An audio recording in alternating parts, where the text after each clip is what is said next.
हुजूर जी की और बाबा जी की प्यारी साथ संगत जी, आप सभी को प्यार भरी राधा स्वामी जी। संगत जी, वीडियो शुरू करने से पहले एक विनती है, हमारे चैनल को जरूर सब्सक्राइब कर लीजिए और वीडियो को लाइक करना मत भूलिएगा कमेंट में।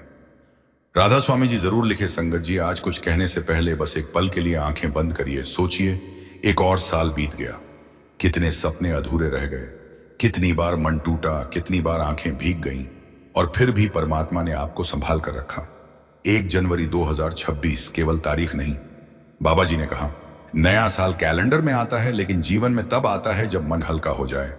1 जनवरी 2026 सिर्फ एक तारीख नहीं है संगत, यह परमात्मा का दिया हुआ एक और अवसर है खुद को सुधारने का, खुद से मिलने का और नाम से जुड़ने का।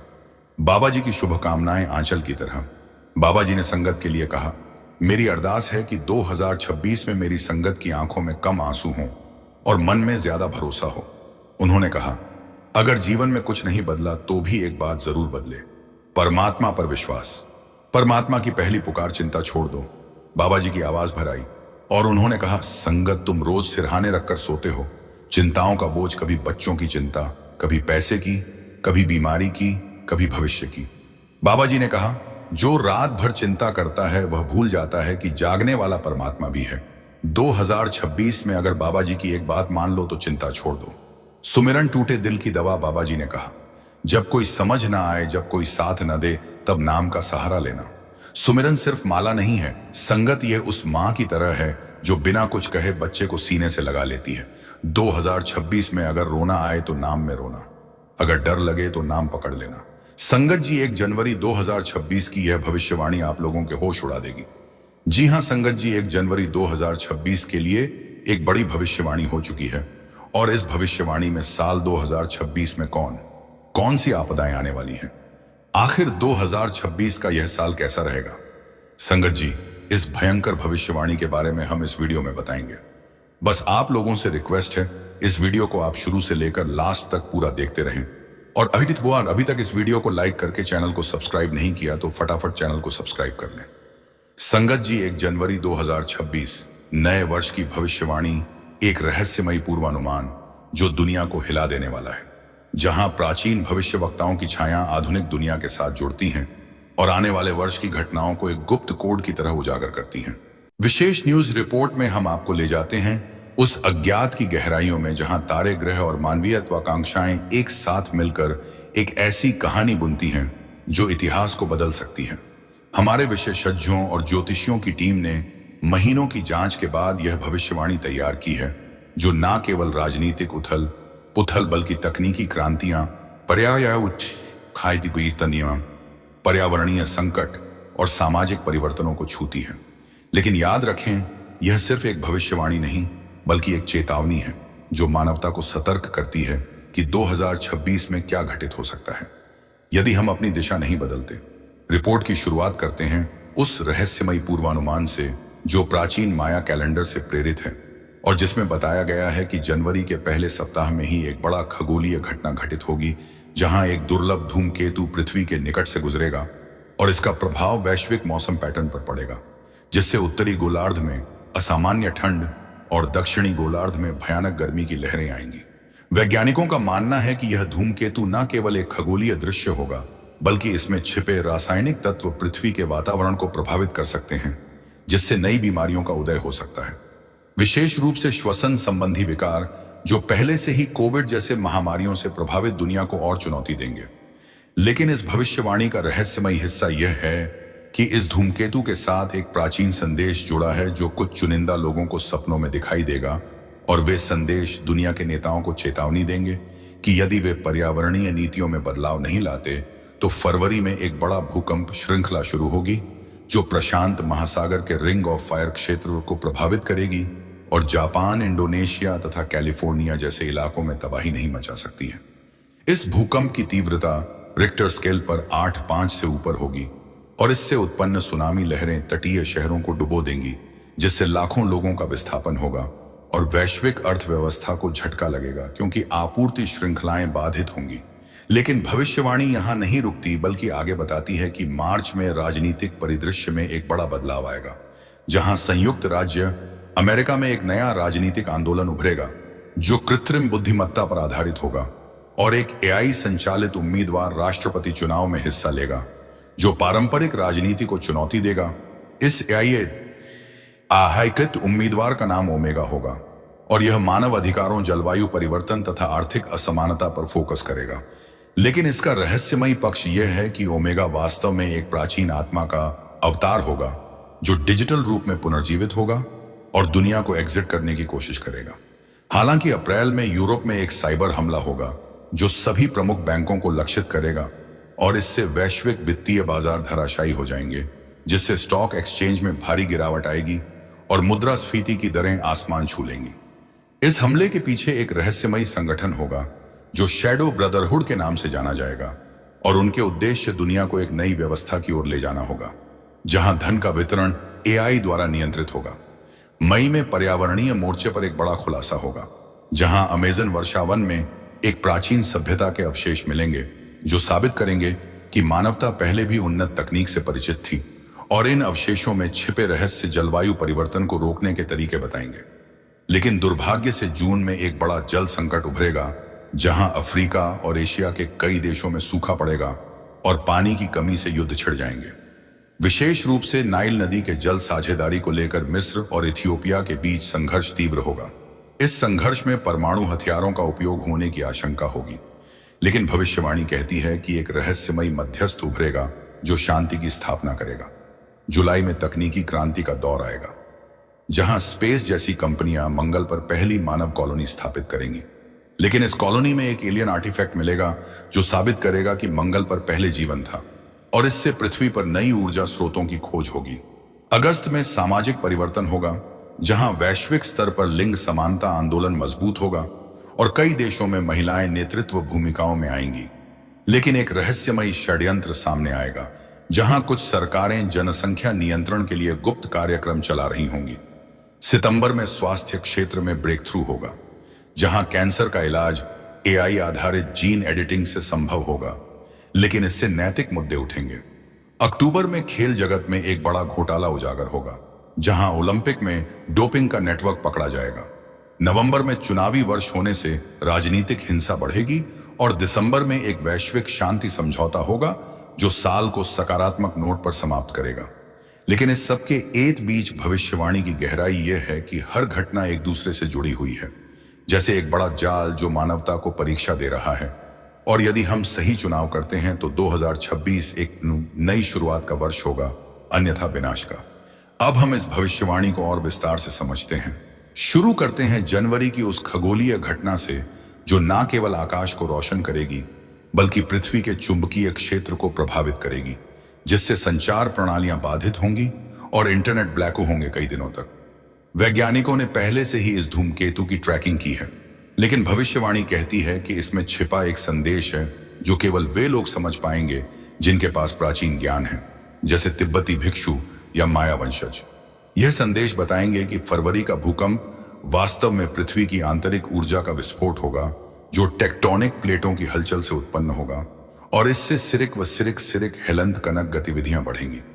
विशेष रूप से येलोस्टोन सुपर वोल्केनो में, जो अगर फटता है तो उत्तरी अमेरिका को राख में बदल सकता है।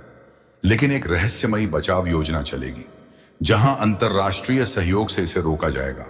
मार्च में एआई उम्मीदवार ओमेगा का उदय राजनीति को हमेशा के लिए बदल देगा, क्योंकि यह उम्मीदवार मानव मतदाताओं की भावनाओं को पढ़ सकेगा और नीतियां वास्तविक समय में बदल सकेगा। लेकिन इसके पीछे एक गुप्त एजेंडा होगा जो दुनिया को एक डिजिटल अधिनायकवाद की ओर ले जाएगा।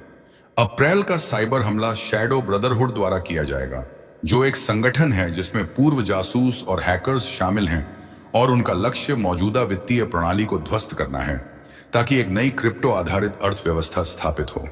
मई में अमेजन के अवशेषों में मिलने वाले रहस्य प्राचीन तकनीक को उजागर करेंगे, जैसे जीरो पॉइंट एनर्जी जो मुफ्त ऊर्जा प्रदान कर सकती है, लेकिन कॉरपोरेट हित इसे दबाने की कोशिश करेंगे।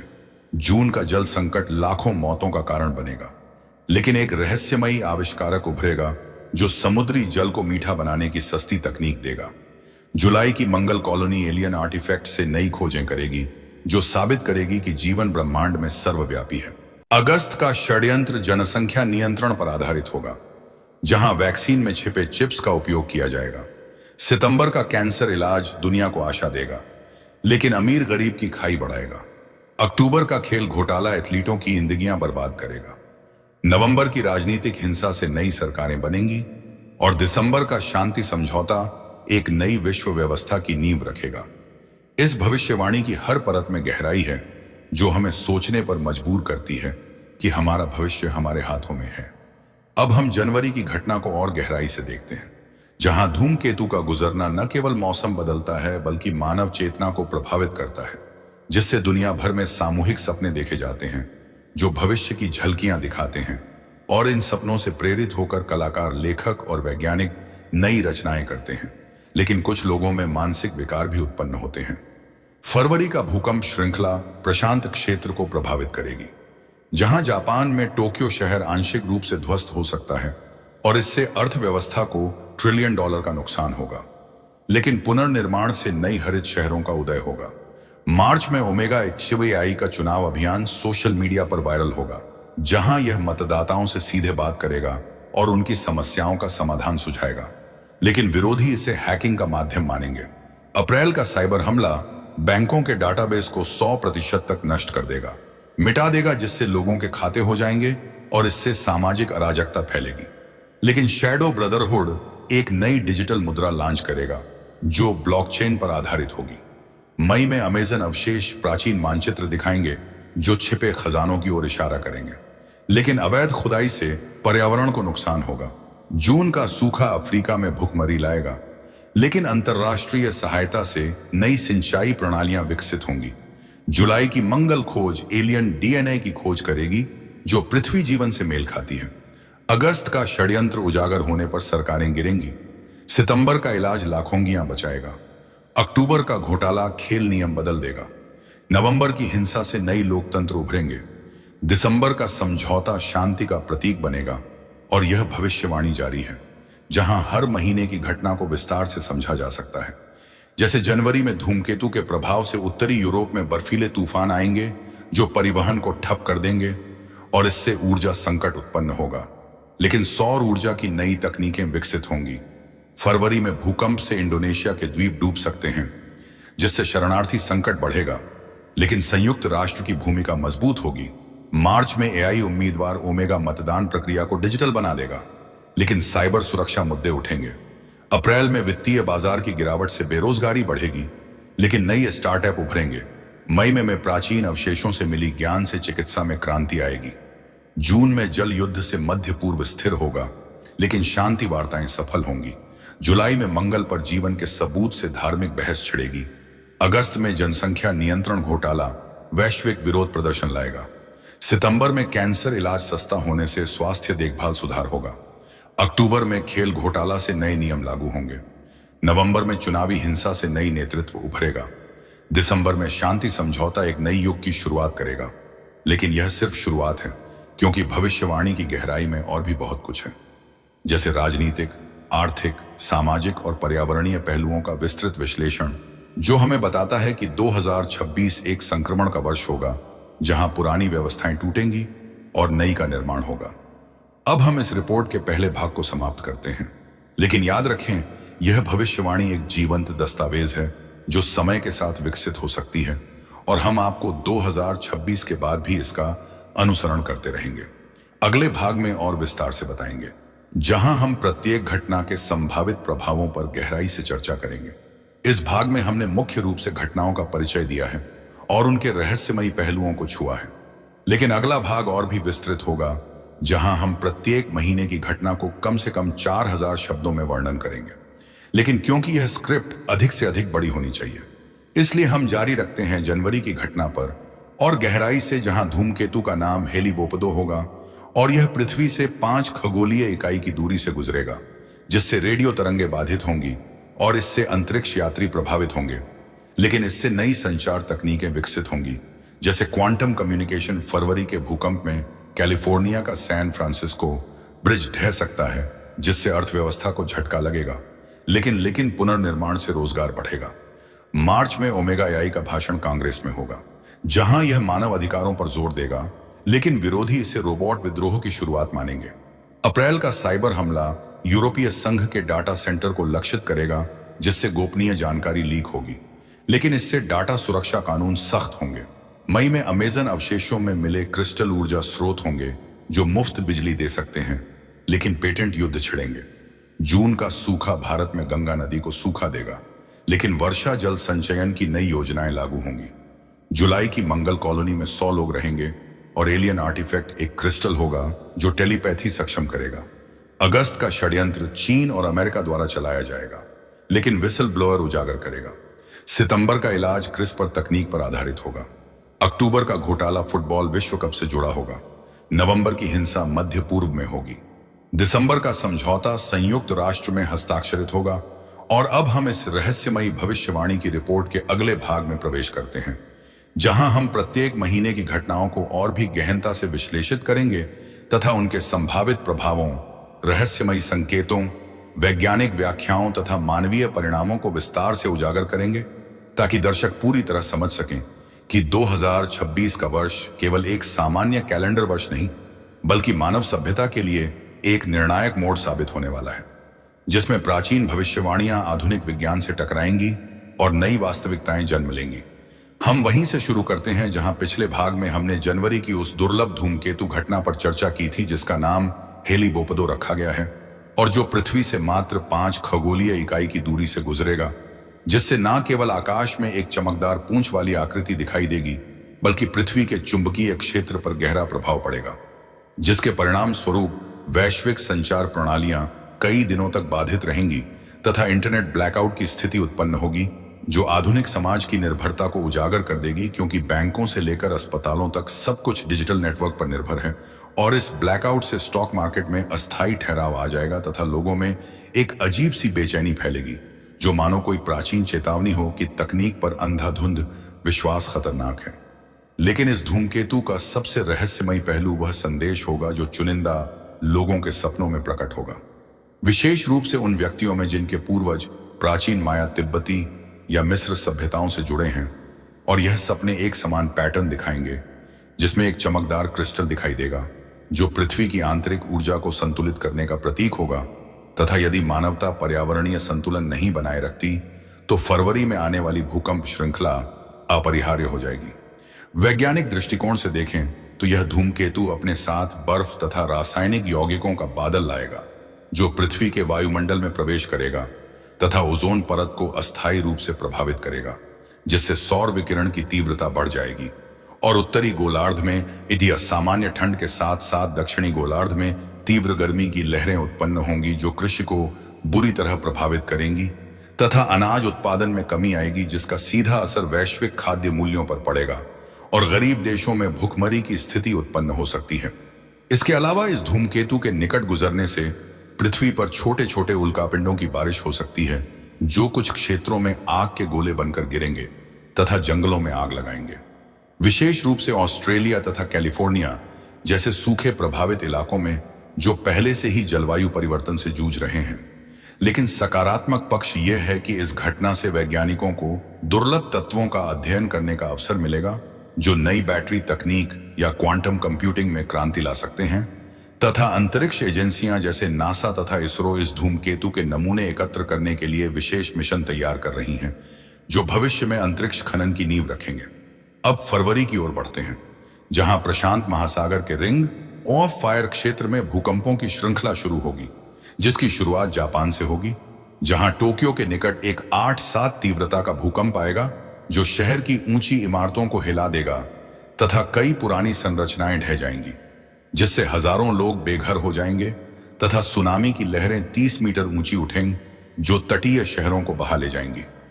इस भूकंप का प्रभाव इतना व्यापक होगा कि इंडोनेशिया में ज्वालामुखी विस्फोट शुरू हो जाएंगे तथा फिलीपींस तथा न्यूजीलैंड तक कंपन महसूस किए जाएंगे, जबकि कैलिफोर्निया में सैन एंड्रियास फोल्ट सक्रिय हो जाएगा, जिससे सैन फ्रांसिस्को का गोल्डन गेट ब्रिज क्षतिग्रस्त हो सकता है और लॉस एंजल्स में बड़े पैमाने पर भूस्खलन होंगे। इस प्राकृतिक आपदा का आर्थिक प्रभाव $1 ट्रिलियन में होगा, क्योंकि यह क्षेत्र वैश्विक आपूर्ति श्रृंखला के केंद्र हैं, जहां से इलेक्ट्रॉनिक्स, ऑटोमोबाइल तथा सेमीकंडक्टर निर्यात होते हैं, और इनकी कमी से पूरी दुनिया में महंगाई बढ़ेगी तथा कई फैक्ट्रियां बंद हो जाएंगी, जिससे बेरोजगारी की लहर दौड़ेगी। लेकिन इस तबाही के बीच एक रहस्यमयी सकारात्मक संकेत भी होगा, क्योंकि भूकंप के बाद समुद्र तल से प्राचीन अवशेष ऊपर आएंगे जो लेमोरिया या मुंह महाद्वीप की सभ्यता के सबूत होंगे, तथा इनमें छिपी तकनीक पृथ्वी की आंतरिक ऊर्जा को नियंत्रित करने की विधि बताएगी जो भविष्य में भूकंपों को रोकने में सहायक हो सकती है।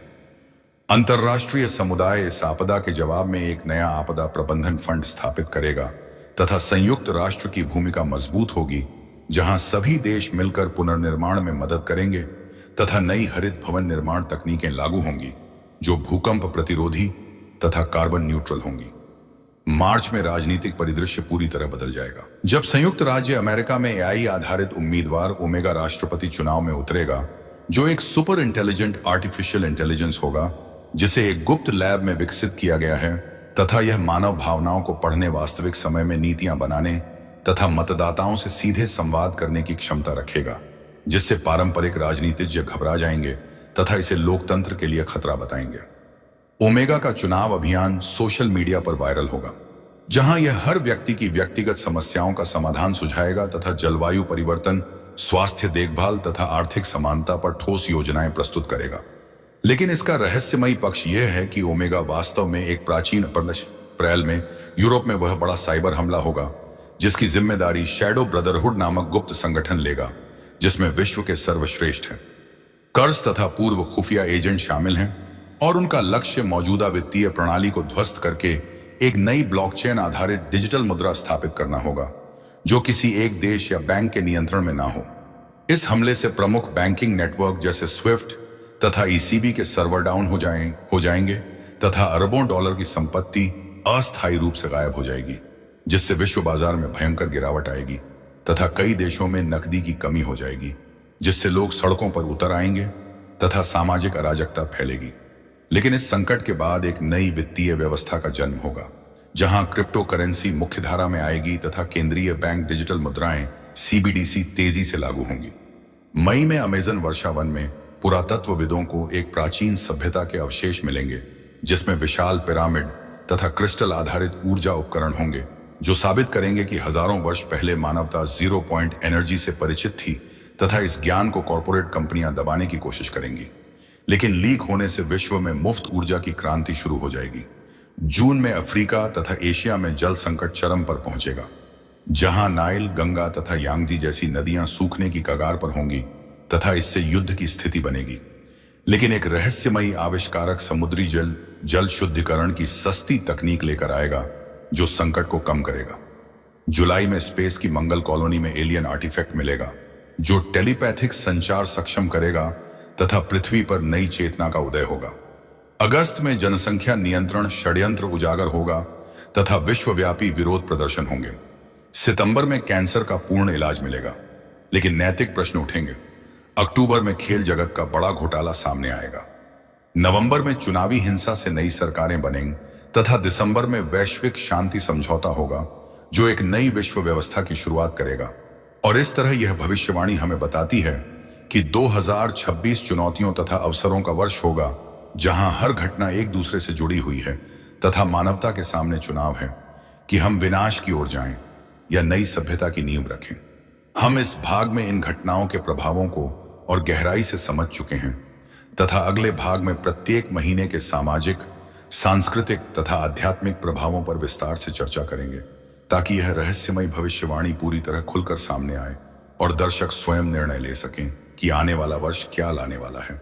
और अब हम इस रहस्यमयी भविष्यवाणी की रिपोर्ट के अंतिम भाग में प्रवेश करते हैं, जहां हम वर्ष 2026 के प्रत्येक महीने की घटनाओं के सामाजिक, सांस्कृतिक, आध्यात्मिक तथा दीर्घकालिक प्रभावों को इतनी गहराई से विश्लेषित करेंगे कि दर्शक न केवल आने वाले वर्ष की चुनौतियों को समझ सकें, बल्कि यह भी महसूस कर सकें कि यह सभी घटनाएं एक बड़े ब्रह्मांडीय डिजाइन का हिस्सा हैं, जिसमें मानव चेतना का विकास, प्राचीन ज्ञान का पुनर्जागरण तथा नई विश्व व्यवस्था की स्थापना छिपी हुई है। हम वहीं से आगे बढ़ते हैं जहां पिछले भाग में हमने इन घटनाओं के राजनीतिक, आर्थिक तथा पर्यावरणीय प्रभावों को विस्तार से समझाया था, तथा अब इस अंतिम भाग में हम इनकी मानवीय तथा आध्यात्मिक परतों को खोलेंगे, ताकि पूरी भविष्यवाणी एक पूर्ण चित्र बनकर सामने आए और हम सभी को यह एहसास हो कि 2026 केवल एक वर्ष नहीं, बल्कि मानव इतिहास में एक युगांतकारी पड़ाव साबित होने वाला है, जिसमें पुरानी मान्यताएं टूटेंगी, नई आस्थाएं जन्म लेंगी तथा सामूहिक चेतना एक नए स्तर पर पहुंच जाएगी। शुरू करते हैं जनवरी की उस धूमकेतु घटना से जिसे हेलीबोप 2 कहा जा रहा है और जो रात के आकाश में एक चमकदार तलवार की तरह चमकेगा, जिसे देखकर दुनिया भर के लोग अपने घरों से बाहर निकल आएंगे तथा सोशल मीडिया पर लाखों तस्वीरें तथा वीडियो साझा करेंगे। लेकिन इस दृश्य का सबसे गहरा प्रभाव मानव मन पर पड़ेगा, क्योंकि धूमकेतु के चुंबकीय प्रभाव से ब्रेन वेव्स में बदलाव आएगा तथा दुनिया भर में लोग एक साथ सामूहिक सपने देखेंगे, जिनमें प्राचीन प्रतीक जैसे क्रिस्टल पिरामिड तथा चमकते हुए ग्रह दिखाई देंगे। और यह सपने इतने जीवंत होंगे कि जागने के बाद भी लोग उन्हें भूल नहीं पाएंगे, जिससे एक नया आध्यात्मिक जागरण शुरू होगा, जहां लोग ध्यान योग तथा प्राचीन ग्रंथों की ओर मुड़ेंगे तथा मंदिरों तथा मस्जिदों में भीड़ बढ़ जाएगी, क्योंकि लोग अपने अस्तित्व के बड़े सवालों के जवाब ढूंढने लगेंगे। सांस्कृतिक रूप से यह घटना कला तथा साहित्य में क्रांति लाएगी, क्योंकि कलाकार, संगीतकार तथा लेखक इन सपनों से प्रेरित होकर ऐसी रचनाएं करेंगे जो मानवता की एकता तथा ब्रह्मांड से जुड़ाव का संदेश देंगी, तथा हॉलीवुड तथा बॉलीवुड में धूमकेतु पर आधारित फिल्में तथा सीरीज बनेंगी जो बॉक्स ऑफिस पर रिकॉर्ड तोड़ेंगी। लेकिन साथ ही कुछ लोग इसे अंत समय का संकेत मानकर पैनिक करेंगे तथा सामाजिक मीडिया पर अफवाहें फैलेंगी, जिससे कुछ क्षेत्रों में अस्थायी अराजकता भी उत्पन्न हो सकती है। फरवरी के भूकंप श्रृंखला का सामाजिक प्रभाव और भी गहरा होगा, क्योंकि प्रशांत क्षेत्र के देशों में लाखों लोग अपने घर परिवार तथा आजीविका खो देंगे तथा इससे एक बड़ा शरणार्थी संकट उत्पन्न होगा, जहां लोग पड़ोसी देशों में पलायन करेंगे, जिससे सांस्कृतिक मिश्रण बढ़ेगा तथा नई हाइब्रिड संस्कृतियां जन्म लेंगी। लेकिन साथ ही दुख तथा हानि की इस लहर से मानवता में सहानुभूति का ज्वार उठेगा तथा दुनिया भर में फंड रेजिंग कैंपेन तथा वॉलंटियर मूवमेंट शुरू होंगे, जहां युवा पीढ़ी आगे आएगी तथा सोशल मीडिया पर रिबिल्ड टुगेदर जैसे हैशटैग ट्रेंड करेंगे। आध्यात्मिक दृष्टि से भूकंप के बाद मिलने वाले प्राचीन अवशेष लेमोरिया सभ्यता के ज्ञान को उजागर करेंगे, जो बताएंगे कि पृथ्वी एक जीवंत प्राणी है तथा मानवता को उसके साथ सामंजस्य में रहना चाहिए, जिससे एक नया पर्यावरणीय आध्यात्मिक आंदोलन शुरू होगा, जहां लोग पृथ्वी को मां के रूप में पूजेंगे तथा ग्लोबल लेवल पर ट्री प्लांटिंग तथा ओशन क्लीनअप जैसे अभियान चलेगी। मार्च में एआई उम्मीदवार ओमेगा का उदय सामाजिक संरचना को हमेशा के लिए बदल देगा, क्योंकि यह उम्मीदवार हर व्यक्ति से व्यक्तिगत रूप से जुड़ेगा तथा उनकी समस्याओं को समझकर समाधान देगा, जिससे लोग पारंपरिक नेताओं से दूर होकर डिजिटल लीडरशिप की ओर आकर्षित होंगे तथा एक नया डिजिटल लोकतंत्र का युग शुरू होगा। लेकिन इससे गोपनीयता तथा मानव गरिमा पर सवाल उठेंगे तथा दुनिया भर में ह्यूमन फर्स्ट जैसे आंदोलन चलेंगे, जहां लोग एआई के बढ़ते प्रभाव के खिलाफ प्रदर्शन करेंगे। आध्यात्मिक रूप से ओमेगा को कई लोग एक मसीहा या अवतार मानेंगे, क्योंकि इसके संदेश प्राचीन दार्शनिक ग्रंथों से मेल खाएंगे तथा इससे एक नया धर्म या आध्यात्मिक दर्शन जन्म लेगा, जो तकनीक तथा चेतना के मेल पर आधारित होगा। अप्रैल के साइबर हमले का सामाजिक प्रभाव यह होगा कि लोग डिजिटल दुनिया से अस्थायी रूप से दूर होकर वास्तविक जीवन की ओर मुड़ेंगे तथा परिवारों के साथ समय बिताएंगे, किताबें पढ़ेंगे तथा प्रकृति से जुड़ेंगे, जिससे एक नया सादगी आंदोलन शुरू होगा। लेकिन साथ ही आर्थिक असमानता बढ़ेगी, क्योंकि अमीर लोग अपनी संपत्ति बचा लेंगे जबकि गरीब और प्रभावित होंगे, जिससे वैश्विक स्तर पर वेल्थ डिस्ट्रीब्यूशन की मांग तेज होगी। आध्यात्मिक रूप से यह हमला लोगों को भौतिकवाद से दूर करके आंतरिक धन की खोज की ओर ले जाएगा तथा ध्यान तथा मेडिटेशन एप्स का उपयोग बढ़ जाएगा। मई में अमेजन में मिलने वाले प्राचीन अवशेष सांस्कृतिक रूप से एक बड़ा झटका देंगे, क्योंकि यह साबित करेंगे कि मानव इतिहास किताबों में लिखे से कहीं अधिक पुराना तथा उन्नत है, जिससे शिक्षा प्रणाली में बदलाव आएगा तथा स्कूलों में प्राचीन सभ्यताओं को नया पाठ्यक्रम शामिल होगा। आध्यात्मिक रूप से क्रिस्टल ऊर्जा का ज्ञान लोगों को हीलिंग तथा चक्र संतुलन की ओर ले जाएगा तथा विश्व में क्रिस्टल थेरेपी तथा एनर्जी हीलिंग का बूम आएगा। जून के जल संकट से सामाजिक एकता बढ़ेगी, क्योंकि पानी की कमी से लोग समुदायों में मिलकर संसाधन साझा करेंगे तथा नई सहकारी व्यवस्थाएं बनेंगी। लेकिन साथ ही जल युद्धों से नफरत तथा विभाजन भी बढ़ेगा। आध्यात्मिक रूप से पानी को जीवन का प्रतीक मानकर लोग प्रार्थना तथा सामूहिक ध्यान सत्र आयोजित करेंगे, जो चमत्कारिक रूप से वर्षा लाने में सहायक होंगे। जुलाई की मंगल कॉलोनी तथा एलियन आर्टिफैक्ट की खोज मानवता को यह एहसास दिलाएगी कि हम ब्रह्मांड में अकेले नहीं हैं, जिससे धार्मिक ग्रंथों की नई व्याख्याएं होंगी तथा एक नया कॉस्मिक स्पिरिचुअलिटी का उदय होगा, जहां लोग एलियन संपर्क को आध्यात्मिक विकास का हिस्सा मानेंगे।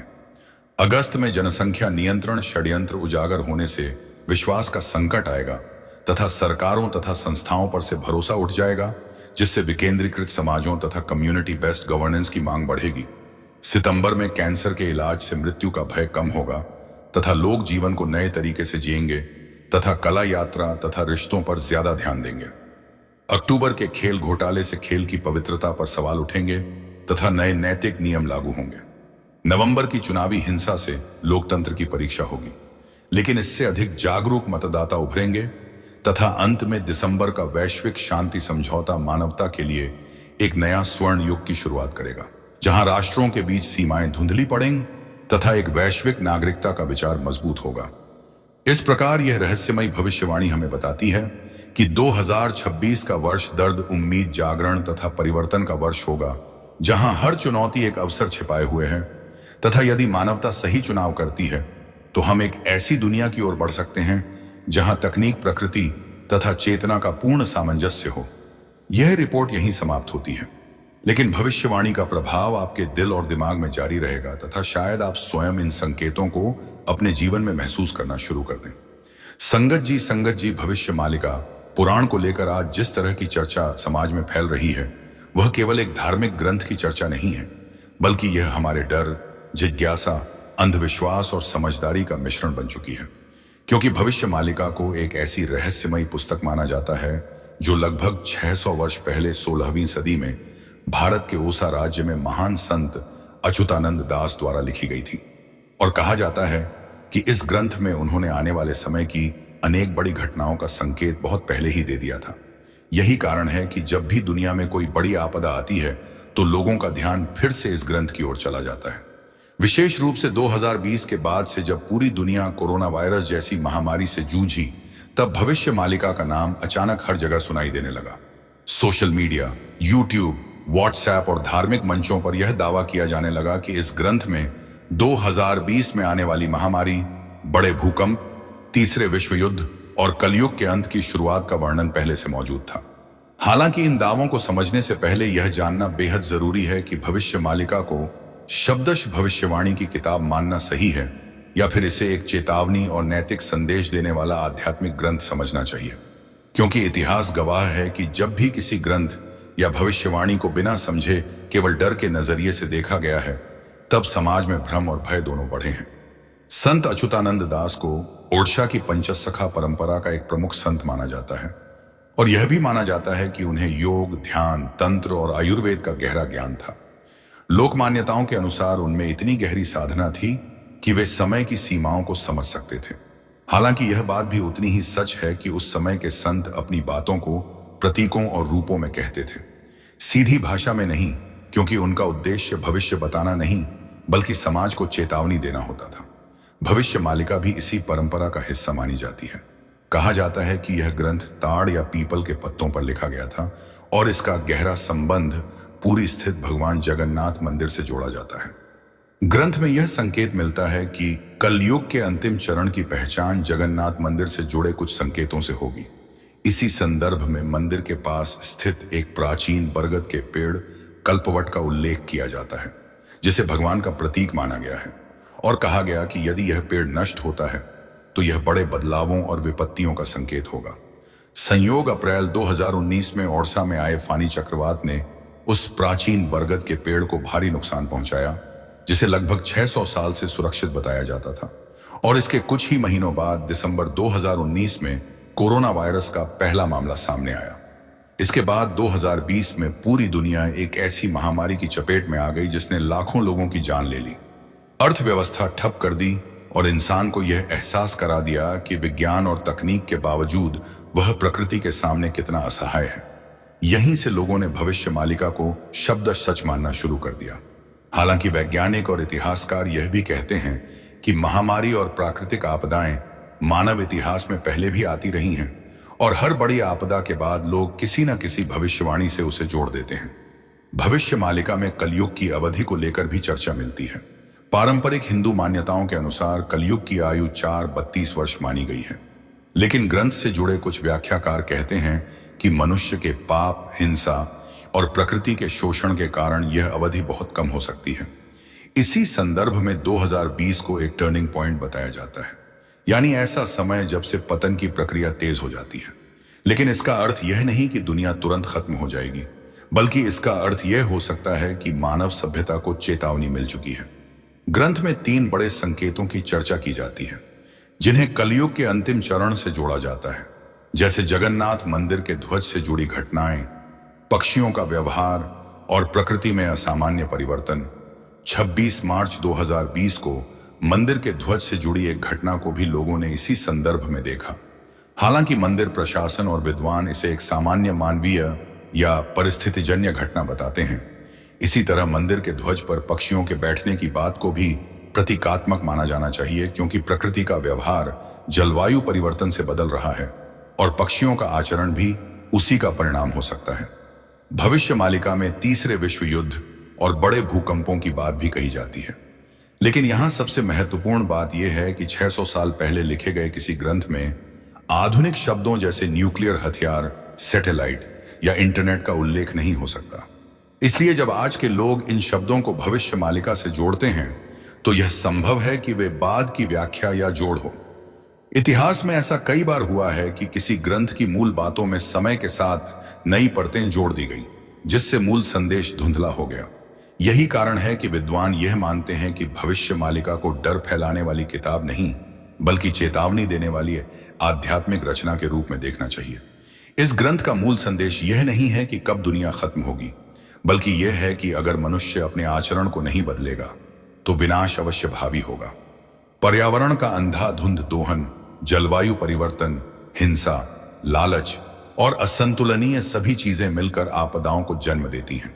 आज वैज्ञानिक भी यही कह रहे हैं कि ग्लेशियर पिघल रहे हैं, समुद्र का स्तर बढ़ रहा है, भूकंपीय गतिविधियां बढ़ रही हैं और मौसम चक्र बिगड़ चुका है। इन सबको किसी दैवी श्राप की तरह देखने के बजाय मानव कर्मों का परिणाम समझना ज्यादा तार्किक है।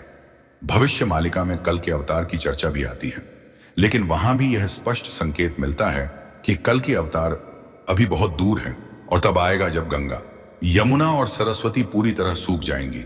वर्तमान समय में गंगा अभी भी प्रवाहित हो रही है, यमुना की स्थिति चिंताजनक है और सरस्वती पहले ही लुप्त प्राय मानी जाती है।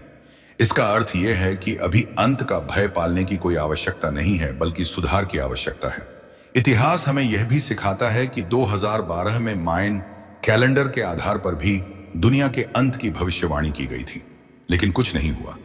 इसीलिए भविष्यमालिका को लेकर भी वही दृष्टिकोण अपनाना चाहिए। अंधविश्वास न उपेक्षा, बल्कि समझ और संतुलन। संत अच्युतानंद दास के दर्शन का एक गहरा पहलू की अवधारणा है। वे कहते थे कि शही परम सत्य है, सब कुछ से उत्पन्न होता है और अंत में उसी में विलीन हो जाता है। यह विचार आधुनिक भौतिकी से भी मेल खाता है, जहां ऊर्जा और की अवधारणा पर चर्चा होती है। साधु संत इसको ध्यान और साधना से अनुभव करने की बात करते हैं, ना कि डर फैलाने के लिए। इसी संदर्भ में यह भी समझना जरूरी है कि आज के समय में जो लोग भविष्य देखने का दावा करते हैं, वे अक्सर लोगों के डर का फायदा उठाते हैं। यदि सच में किसी को भविष्य पता होता तो वह बाजार, युद्ध या राजनीति में अपार शक्ति हासिल कर सकता था, लेकिन ऐसा नहीं होता। इसलिए भविष्यमालिका का असली उद्देश्य भविष्य बताना नहीं, बल्कि वर्तमान सुधारना है। यह ग्रंथ हमें यही सिखाता है कि अगर मानव ने अपने कर्म नहीं सुधारे तो प्रकृति स्वयं संतुलन बना लेगी और वही संतुलन मनुष्य को विनाश जैसा लगेगा। इसीलिए इस ग्रंथ को डर की किताब नहीं, बल्कि चेतावनी की किताब समझना चाहिए, क्योंकि इसका संदेश साफ है। सच, दया, प्रेम, करुणा, अहिंसा और प्रकृति के साथ संतुलन ही मानव सभ्यता को बचा सकता है। क्योंकि इसका संदेश साफ है, सच, दया, प्रेम, करुणा, अहिंसा और प्रकृति के साथ संतुलन ही मानव सभ्यता को बचा सकता है। और इसी बिंदु से आगे बढ़ते हुए जब भविष्यमालिका पुराण के गहरे अर्थों पर विचार किया जाता है, तो यह और भी स्पष्ट हो जाता है कि इस ग्रंथ का उद्देश्य किसी तारीख विशेष पर दुनिया के नष्ट हो जाने की घोषणा करना नहीं था, बल्कि मनुष्य के भीतर सोई हुई चेतना को झकझोरना था। संत अच्युतानंद दास जिस समय में रहे, वह समय भी सामाजिक, राजनीतिक और धार्मिक उथल पुथल का समय था। सत्ता संघर्ष, युद्ध, कलह, महामारी और सामाजिक असमानता उस युग की भी सच्चाई थी। इसलिए जब वे भविष्य की बात करते हैं तो वह केवल आने वाले कल की नहीं, बल्कि मानव स्वभाव की निरंतर गिरावट की बात होती है। भविष्य आज का समय इस दृष्टि से देखा जाए तो बहुत कुछ उसी ओर इशारा करता है, क्योंकि तकनीकी प्रगति के बावजूद इंसान भीतर से अधिक असंतुलित, अधिक तनावग्रस्त और अधिक असुरक्षित होता जा रहा है। जलवायु परिवर्तन, युद्ध की आशंकाएं, परमाणु हथियारों की होड़, प्राकृतिक संसाधनों का अंधाधुंध दोहन और नैतिक मूल्यों का पतन, यह सब मिलकर एक ऐसे वातावरण का निर्माण कर रहे हैं जिसे देखकर लोगों को लगता है कि शायद भविष्य मालिका की चेतावनियां सच साबित हो रही हैं। लेकिन यहां यह समझना जरूरी है कि ग्रंथ किसी एक घटना को नहीं, बल्कि घटनाओं की एक श्रृंखला को इंगित करता है। जैसे महामारी केवल एक बीमारी नहीं होती, बल्कि वह मानव जीवन शैली, पर्यावरणीय असंतुलन और वैश्विक संपर्क का परिणाम होती है।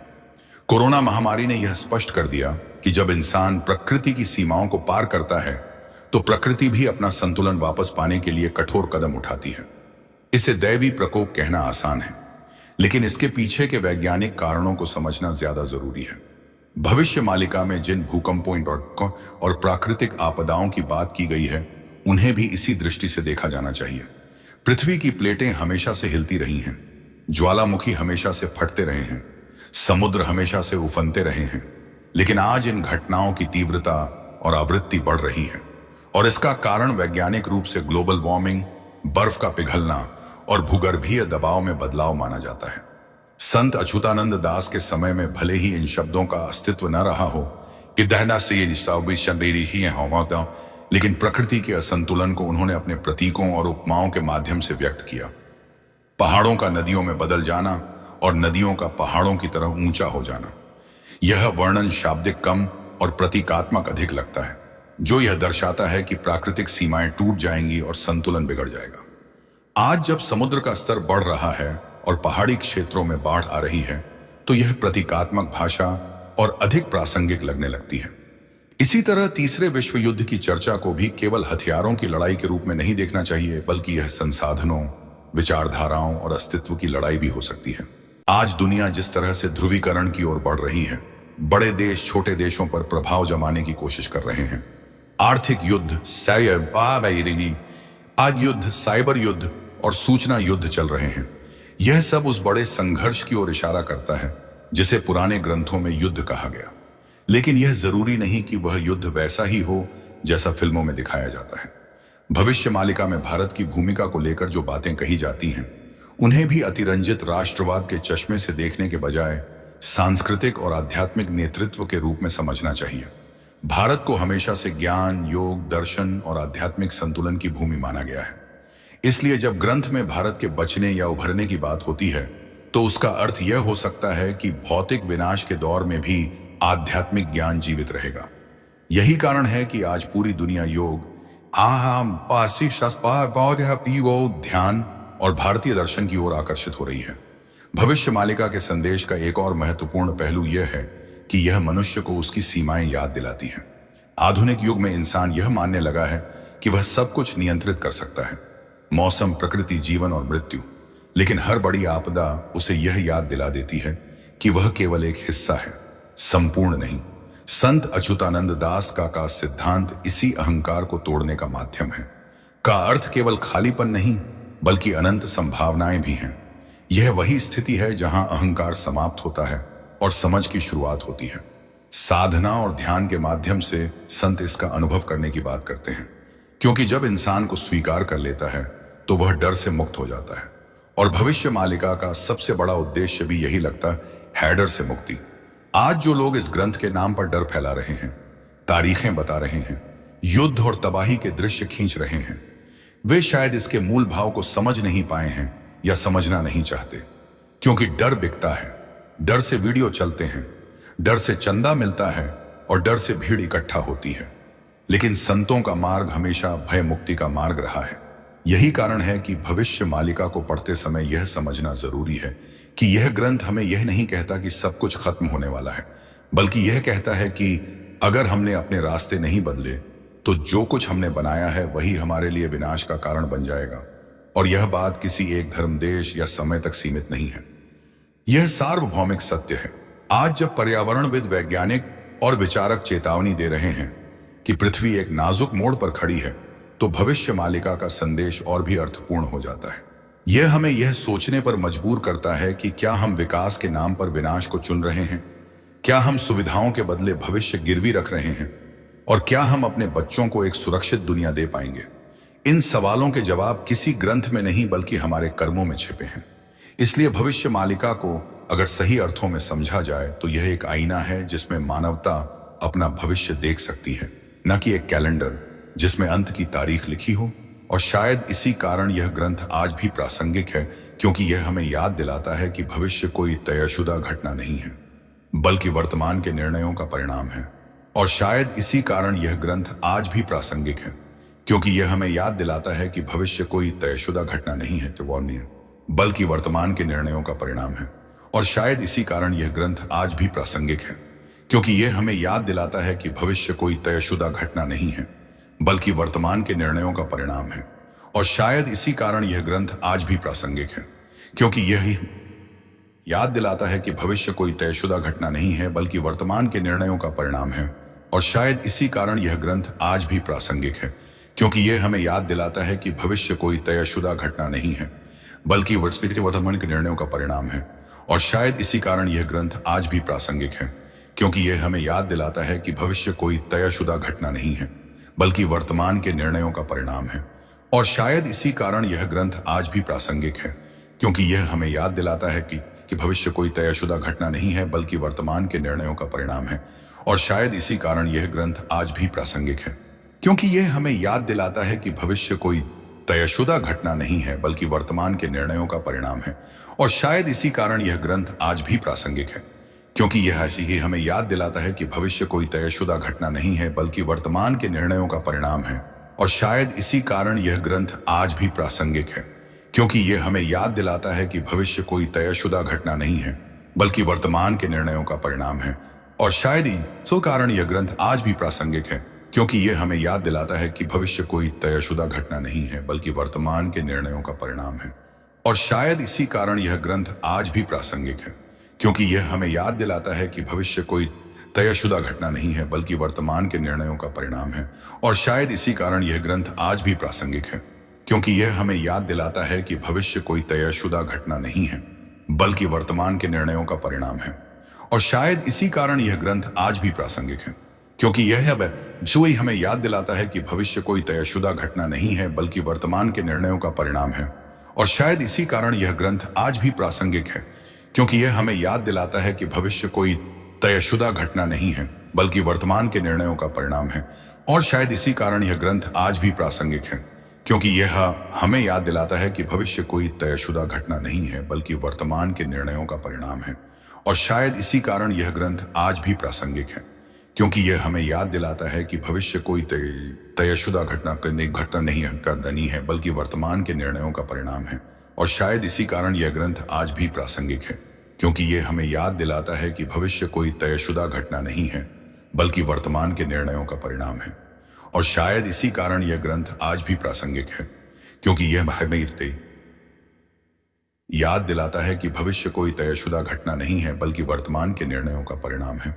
और शायद इसी कारण यह ग्रंथ आज भी प्रासंगिक है, क्योंकि यह हमें याद दिलाता है कि भविष्य कोई तयशुदा घटना नहीं है बल्कि वर्तमान के निर्णयों का परिणाम है। और शायद इसी कारण यह ग्रंथ आज भी प्रासंगिक है, क्योंकि यह हमें याद दिलाता है कि भविष्य कोई तयशुदा घटना नहीं है बल्कि वर्तमान के निर्णयों का परिणाम है। और शायद इसी कारण यह ग्रंथ आज भी प्रासंगिक है, क्योंकि यह हमें याद दिलाता है कि भविष्य कोई तयशुदा घटना नहीं है बल्कि वर्तमान के निर्णयों का परिणाम है। और शायद इसी कारण यह ग्रंथ आज भी प्रासंगिक है, क्योंकि यह हमें याद दिलाता है कि भविष्य कोई तयशुदा घटना नहीं है बल्कि वर्तमान के निर्णयों का परिणाम है। और शायद इसी कारण यह ग्रंथ आज भी प्रासंगिक है, क्योंकि यह हमें याद दिलाता है कि भविष्य कोई तयशुदा घटना नहीं है बल्कि वर्तमान के निर्णयों का परिणाम है। और शायद इसी कारण यह ग्रंथ आज भी प्रासंगिक है, क्योंकि यह हमें याद दिलाता है कि भविष्य कोई तयशुदा घटना नहीं है बल्कि वर्तमान के निर्णयों का परिणाम है। और शायद इसी कारण यह ग्रंथ आज भी प्रासंगिक है, क्योंकि यह हमें याद दिलाता है कि भविष्य कोई तयशुदा घटना नहीं है बल्कि वर्तमान के निर्णयों का परिणाम है। और शायद इसी कारण यह ग्रंथ आज भी प्रासंगिक है, क्योंकि यह हमें याद दिलाता है कि भविष्य कोई तयशुदा घटना नहीं है बल्कि वर्तमान के निर्णयों का परिणाम है।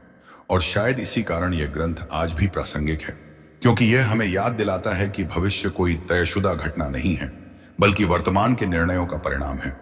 और शायद इसी कारण यह ग्रंथ आज भी प्रासंगिक है, क्योंकि यह हमें याद दिलाता है कि भविष्य कोई तयशुदा घटना नहीं है, बल्कि वर्तमान के निर्णयों का परिणाम है।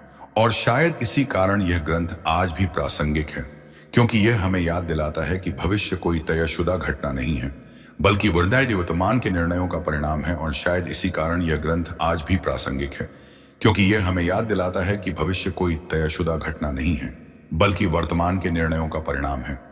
और शायद इसी कारण यह ग्रंथ आज भी प्रासंगिक है, क्योंकि यह हमें याद दिलाता है कि भविष्य कोई तयशुदा घटना नहीं है, बल्कि वर्तमान के निर्णयों का परिणाम है। और शायद इसी कारण यह ग्रंथ आज भी प्रासंगिक है, क्योंकि यह हमें याद दिलाता है कि भविष्य कोई तयशुदा घटना नहीं है, बल्कि वर्तमान के निर्णयों का परिणाम है। और शायद इसी का परिणाम है। और इसी विचार को आगे बढ़ाते हुए जब हम भविष्य मालिका पुराण को आज के सामाजिक और मानसिक परिप्रेक्ष्य में रखते हैं, तो यह और भी स्पष्ट होता है कि संत अच्युतानंद दास किसी भविष्यवक्ता की तरह नहीं, बल्कि एक दार्शनिक और समाज सुधारक की तरह सामने आते हैं। क्योंकि उन्होंने जिस पतन की बात की थी, वह केवल भौतिक विनाश का नहीं, बल्कि मानसिक और नैतिक गिरावट का था। आज का मनुष्य बाहरी रूप से जितना विकसित दिखाई देता है, उतना ही भीतर से खोखला होता जा रहा है। रिश्तों में विश्वास की कमी, समाज में बढ़ती हिंसा, लाच और प्रतिस्पर्धा ने इंसान को अकेला और भयभीत बना दिया है। ऐसे समय में जब कोई ग्रंथ प्राकृतिक आपदाओं और युद्ध की बात करता है, तो वह डर को जन्म देता है। लेकिन अगर उसी ग्रंथ को चेतावनी की तरह पढ़ा जाए, तो वह सुधार का रास्ता भी दिखाता है। भविष्य मालिका में बार यह संकेत मिलता है कि जब मनुष्य प्रकृति के नियमों को तोड़ता है, तो प्रकृति भी संतुलन बनाने के लिए कठोर रूप अपनाती है। आज के समय में यह बात और भी प्रासंगिक हो जाती है, क्योंकि जंगलों की कटाई, नदियों का प्रदूषण, पहाड़ों का विस्फोट और समुद्रों का दोहन एक सामान्य प्रक्रिया बन चुकी है। विकास के नाम पर इंसान यह भूल गया है कि वह जिस धरती पर खड़ा है, वही उसकी जीवन रेखा है। भविष्य मालिका में वर्णित आपदाओं को अगर प्रतीकात्मक रूप में देखा जाए, तो वे चेतावनी की घंटी हैं कि यदि यही गति रही, तो भविष्य में जीवन और भी कठिन हो जाएगा। आज वैज्ञानिक जिस जलवायु संकट की बात कर रहे हैं, वह वही संकट है जिसे पुराने संत अपनी भाषा में व्यक्त करते थे। फर्क केवल इतना है कि आज हमारे पास आंकड़े हैं और तब प्रतीक थे, लेकिन संदेश दोनों का एक ही है कि संतुलन टूट रहा है। भविष्य मालिका में कलयुग के अंत की चर्चा को लेकर भी बहुत भ्रम फैलाया गया है। कुछ लोग इसे सीधा 2020 या 2024 से जोड़कर देखते हैं, जबकि ग्रंथ का आशय यह हो सकता है कि यह वह दौर है जब पतन की गति तेज हो जाती है, न कि तत्काल विनाश, जैसे किसी बीमारी के अंतिम चरण से पहले उसके लक्षण स्पष्ट होने लगते हैं। वैसे ही समाज के पतन के लक्षण भी स्पष्ट होने लगते हैं। बढ़ती असहिष्णुता, विचारधाराओं की टकराहट, सत्य और असत्य का घालमेल, यह सब उसी प्रक्रिया का हिस्सा है। भविष्य मालिका में 3 बड़े भूकंपों की बात कही जाती है, लेकिन इन्हें केवल भूगर्भीय घटनाओं के रूप में देखने के बजाय सामाजिक और मानसिक झटकों के रूप में भी समझा जा सकता है। जैसे महामारी ने पूरी दुनिया को झकझोर दिया, आर्थिक संकट ने करोड़ों लोगों की जिंदगी बदल दी, और सूचना युद्ध ने सच और झूठ के बीच की रेखा मिटा दी। यह सब आधुनिक युग के भूकंप हैं, जो दिखाई नहीं देते, लेकिन समाज की नींव को हिला देते हैं। इसी तरह सूर्य से आने वाले तूफान और अंधकार की चर्चा को भी प्रतीकात्मक माना जा सकता है। आज जब एक छोटी सी तकनीकी खराबी से पूरी व्यवस्था 100 करोड़ लोगों की जिंदगी बदल दी, और सूचना युद्ध ने सच और झूठ के बीच की रेखा मिटा दी, यह सब आधुनिक युग के भूकंप हैं, जो दिखाई नहीं देते, लेकिन समाज की नींव को हिला देते हैं। इसी तरह सूर्य से आने वाले तूफान और अंधकार की चर्चा को भी प्रतीकात्मक माना जा सकता है। आज जब एक छोटी सी तकनीकी खराबी से पूरी व्यवस्था 100 करोड़ लोगों की जिंदगी बदल दी, और सूचना युद्ध ने सच और झूठ के बीच की रेखा मिटा दी, यह सब आधुनिक युग के भूकंप हैं, जो दिखाई नहीं देते, लेकिन समाज की नींव को हिला देते हैं। इसी तरह सूर्य से आने वाले तूफान और अंधकार की चर्चा को भी प्रतीकात्मक माना जा सकता है। आज जब एक छोटी सी तकनीकी खराबी से पूरी व्यवस्था 100 करोड़ लोगों की जिंदगी बदल दी, और सूचना युद्ध ने सच और झूठ के बीच की रेखा मिटा दी, यह सब आधुनिक युग के भूकंप हैं, जो दिखाई नहीं देते, लेकिन समाज की नींव को हिला देते हैं। इसी तरह सूर्य से आने वाले तूफान और अंधकार की चर्चा को भी प्रतीकात्मक माना जा सकता है। आज जब एक छोटी सी तकनीकी खराबी से पूरी व्यवस्था 100 करोड़ लोगों की जिंदगी बदल दी और सूचना युद्ध ने सच और झूठ के बीच की रेखा मिटा दी। यह सब आधुनिक युग के भूकंप हैं जो दिखाई नहीं देते लेकिन समाज की नींव को हिला देते हैं। इसी तरह सूर्य से आने वाले तूफान और अंधकार की चर्चा को भी प्रतीकात्मक माना जा सकता है। आज जब एक छोटी सी तकनीकी खराबी से पूरी व्यवस्था 100 करोड़ लोगों की जिंदगी बदल दी और सूचना युद्ध ने सच और झूठ के बीच की रेखा मिटा दी। यह सब आधुनिक युग के भूकंप हैं जो दिखाई नहीं देते लेकिन समाज की नींव को हिला देते हैं। इसी तरह सूर्य से आने वाले तूफान और अंधकार की चर्चा को भी प्रतीकात्मक माना जा सकता है। आज जब एक छोटी सी तकनीकी खराबी से पूरी व्यवस्था 100 करोड़ लोगों की जिंदगी बदल दी और सूचना युद्ध ने सच और झूठ के बीच की रेखा मिटा दी। यह सब आधुनिक युग के भूकंप हैं जो दिखाई नहीं देते लेकिन समाज की नींव को हिला देते हैं। इसी तरह सूर्य से आने वाले तूफान और अंधकार की चर्चा को भी प्रतीकात्मक माना जा सकता है। आज जब एक छोटी सी तकनीकी खराबी से पूरी व्यवस्था 100 करोड़ लोगों की जिंदगी बदल दी और सूचना युद्ध ने सच और झूठ के बीच की रेखा मिटा दी। यह सब आधुनिक युग के भूकंप हैं जो दिखाई नहीं देते लेकिन समाज की नींव को हिला देते हैं। इसी तरह सूर्य से आने वाले तूफान और अंधकार की चर्चा को भी प्रतीकात्मक माना जा सकता है। आज जब एक छोटी सी तकनीकी खराबी से पूरी व्यवस्था 100 करोड़ लोगों की जिंदगी बदल दी और सूचना युद्ध ने सच और झूठ के बीच की रेखा मिटा दी। यह सब आधुनिक युग के भूकंप हैं जो दिखाई नहीं देते लेकिन समाज की नींव को हिला देते हैं। इसी तरह सूर्य से आने वाले तूफान और अंधकार की चर्चा को भी प्रतीकात्मक माना जा सकता है। आज जब एक छोटी सी तकनीकी खराबी से पूरी व्यवस्था 100 करोड़ लोगों की जिंदगी बदल दी और सूचना युद्ध ने सच और झूठ के बीच की रेखा मिटा दी। यह सब आधुनिक युग के भूकंप हैं जो दिखाई नहीं देते लेकिन समाज की नींव को हिला देते हैं। इसी तरह सूर्य से आने वाले तूफान और अंधकार की चर्चा को भी प्रतीकात्मक माना जा सकता है। आज जब एक छोटी सी तकनीकी खराबी से पूरी व्यवस्था 100 करोड़ लोगों की जिंदगी बदल दी और सूचना युद्ध ने सच और झूठ के बीच की रेखा मिटा दी। यह सब आधुनिक युग के भूकंप हैं जो दिखाई नहीं देते लेकिन समाज की नींव को हिला देते हैं। इसी तरह सूर्य से आने वाले तूफान और अंधकार की चर्चा को भी प्रतीकात्मक माना जा सकता है। आज जब एक छोटी सी तकनीकी खराबी से पूरी व्यवस्था 100 करोड़ लोगों की जिंदगी बदल दी और सूचना युद्ध ने सच और झूठ के बीच की रेखा मिटा दी। यह सब आधुनिक युग के भूकंप हैं जो दिखाई नहीं देते लेकिन समाज की नींव को हिला देते हैं। इसी तरह सूर्य से आने वाले तूफान और अंधकार की चर्चा को भी प्रतीकात्मक माना जा सकता है। आज जब एक छोटी सी तकनीकी खराबी से पूरी व्यवस्था 100 करोड़ लोगों की जिंदगी बदल दी और सूचना युद्ध ने सच और झूठ के बीच की रेखा मिटा दी। यह सब आधुनिक युग के भूकंप हैं जो दिखाई नहीं देते लेकिन समाज की नींव को हिला देते हैं। इसी तरह सूर्य से आने वाले तूफान और अंधकार की चर्चा को भी प्रतीकात्मक माना जा सकता है। आज जब एक छोटी सी तकनीकी खराबी से पूरी व्यवस्था 100 करोड़ लोगों की जिंदगी बदल दी और सूचना युद्ध ने सच और झूठ के बीच की रेखा मिटा दी। यह सब आधुनिक युग के भूकंप हैं जो दिखाई नहीं देते लेकिन समाज की नींव को हिला देते हैं। इसी तरह सूर्य से आने वाले तूफान और अंधकार की चर्चा को भी प्रतीकात्मक माना जा सकता है। आज जब एक छोटी सी तकनीकी खराबी से पूरी व्यवस्था 100 करोड़ लोगों की जिंदगी बदल दी और सूचना युद्ध ने सच और झूठ के बीच की रेखा मिटा दी। यह सब आधुनिक युग के भूकंप हैं जो ठप हो जाती है, इंटरनेट बंद हो जाता है, बैंकिंग सिस्टम रुक जाता है, तो यह एहसास होता है कि हम कितने नाजुक ढांचे पर निर्भर हो चुके हैं। संत अच्युतानंद दास ने शायद इसी निर्भरता की ओर संकेत किया था कि जब इंसान अपनी प्राकृतिक और आंतरिक शक्ति को छोड़कर केवल बाहरी साधनों पर निर्भर हो जाता है तो थोड़े से झटके में ही अंधकार छा जाता है। भविष्य मालिका में यह भी कहा जाता है कि कुछ भविष्यवाणियां समय के साथ बदल सकती हैं क्योंकि मनुष्य के कर्म बदलते रहते हैं, यानी भविष्य स्थिर नहीं है। यह एक बेहद महत्वपूर्ण विचार है क्योंकि यह मानव को जिम्मेदारी देता है।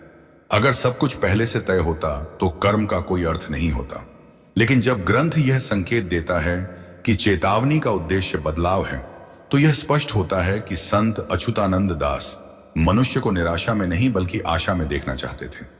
आज जब कुछ लोग इस ग्रंथ के नाम पर केवल डर फैलाकर यह कहते हैं कि सब कुछ खत्म होने वाला है, तब वे अनजाने में उसी निराशा को बढ़ा रहे हैं जिससे संत बचाना चाहते थे। इतिहास में बार यह देखा गया है कि जब समाज डर के माहौल में जीने लगता है तो तर्क और विवेक समाप्त हो जाते हैं।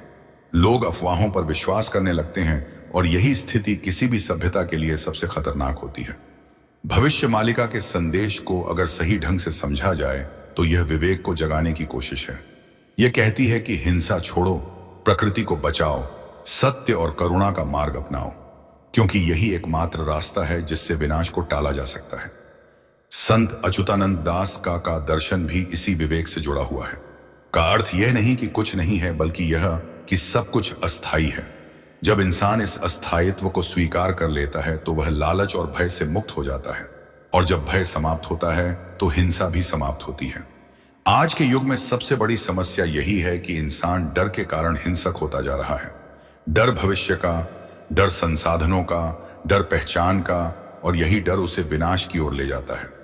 भविष्य मालिका इसी डर को जड़ से समाप्त करने का प्रयास करती है।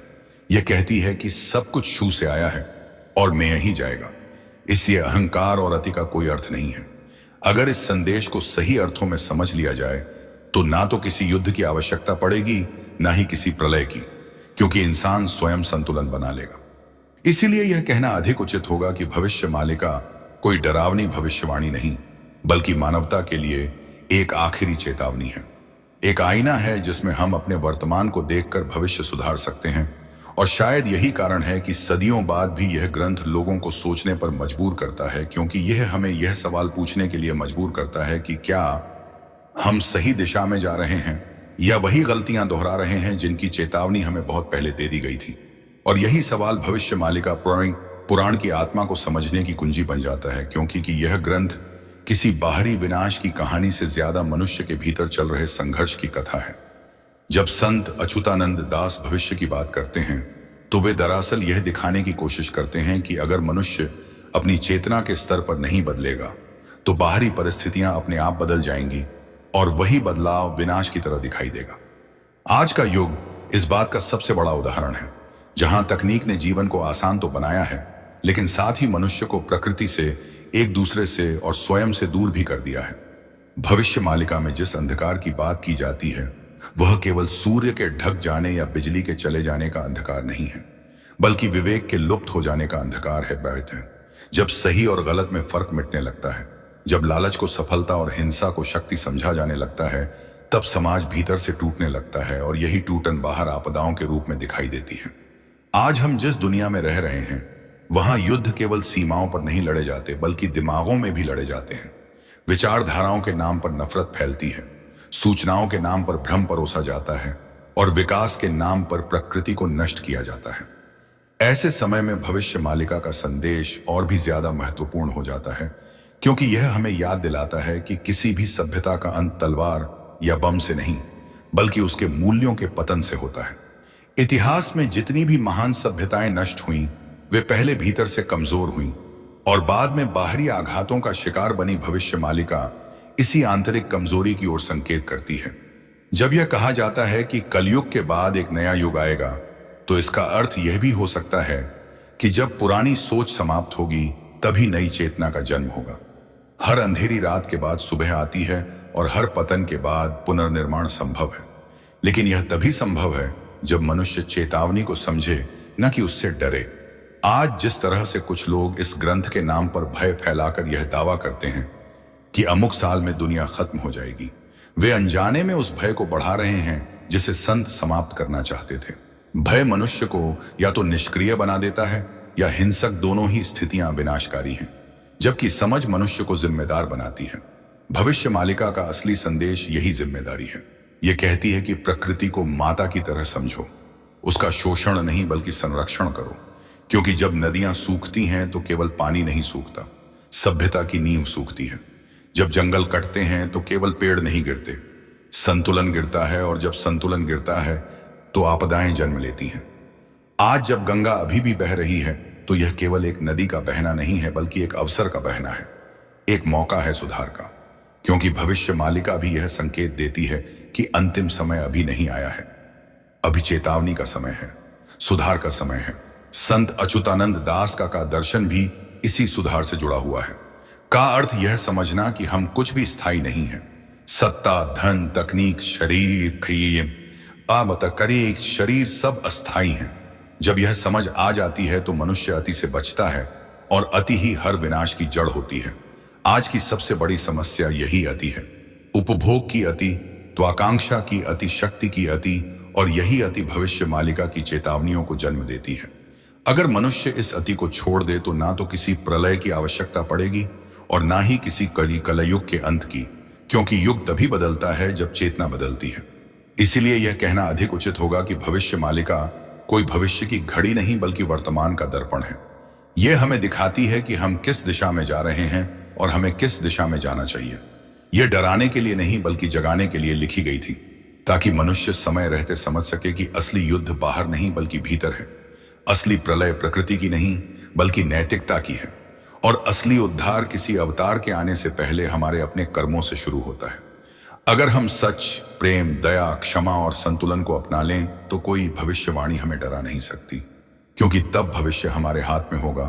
और शायद यही भविष्य मालिका का सबसे बड़ा और सबसे गहरा संदेश है कि दुनिया का अंत किसी तारीख से नहीं बल्कि चेतना के पतन से होता है, और दुनिया का बचाव किसी चमत्कार से नहीं बल्कि इंसान के बदलने से संभव है।